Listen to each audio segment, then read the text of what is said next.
Amuhle mfana wami. Ngiyabonga.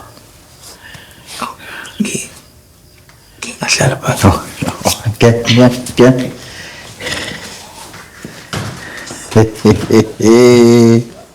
Hayi. Ya.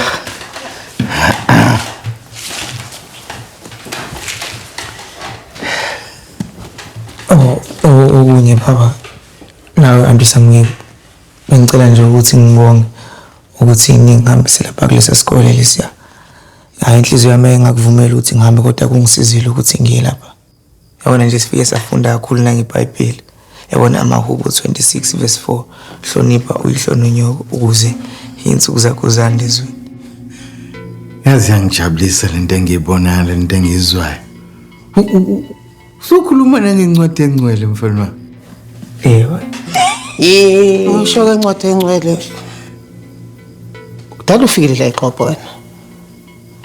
Ama-hour sedlulile ubukuphi? Mhlambe kwakhuluma noFelipe.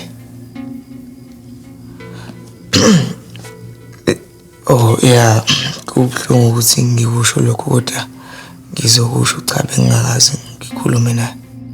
Kodwa hayi samke. Ake sime kancane ngembuza ingane ifika ngako kodwa madoda. Sengimbuza akathi gozololo. Awubeka isikhwama ngale ekamereni uma wakho uzokuphakelwa yabona. Ke sidle sikhulume sidle. Isidle baba. Yeah. Yabona nasemzimbeni.